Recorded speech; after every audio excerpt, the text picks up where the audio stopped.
Il existe deux notions kabbalistiques, une qui s'appelle Itkafia et une deuxième qui s'appelle Itapra. Itkafia, ça veut dire repousser le mal. Le mal est en pleine forme, j'ai envie de faire quelque chose qui est interdit ou je n'ai pas envie d'aller faire ce qu'il faut faire et quand même je vais me renforcer, je vais quand même aller faire ce qu'il faut ou je vais me retenir de ne pas faire ce qu'il ne faut pas faire. Puis, Itapra, c'est changer, transformer le mal en bien.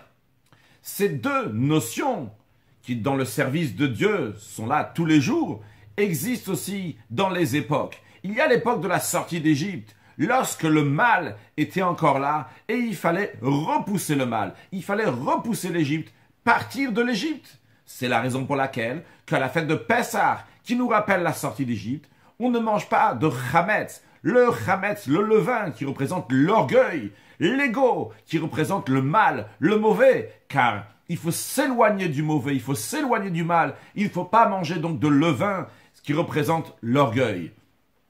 Par contre, on a une deuxième époque du peuple juif, lorsque Mashiach va venir, et en vérité pas seulement pour le peuple juif, mais pour toute l'humanité, lorsqu'il n'y aura plus du tout de mal dans le monde, il n'y aura que du bien, et bien au contraire, le mal sera transformé en bien. Il n'y aura plus de destructeurs ou de mauvaises choses dans le monde, uniquement du bien.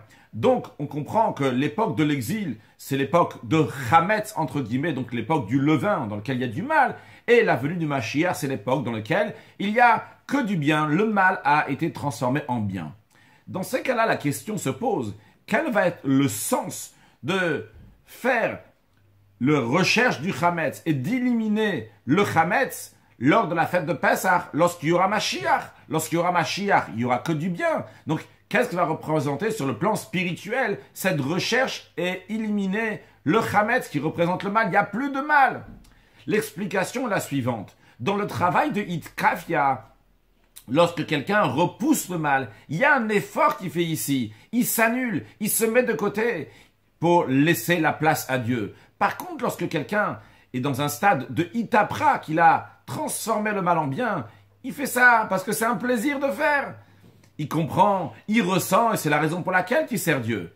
Alors, même dans l'époque messianique, lorsque nous allons servir Dieu avec compréhension, avec plaisir, mais il y aura la fête de Pessah pour nous rappeler qu'il y a aussi cette qualité de petitesse, de s'annuler devant Hachem, de mettre l'ego de côté, même si c'est un ego qui est positif, c'est-à-dire une existence de quelqu'un qui comprend et qui ressent que des bonnes choses et il fait des bonnes choses, mais finalement, quand c'est toi-même, eh bien c'est toi, même si toi, t'es très bien, t'es sain, etc. Mais il y a besoin de se rappeler de temps en temps cette petitesse et cette annulation à Dieu. Et on le fera donc aussi lorsque Mashiach va venir très prochainement. Une excellente journée.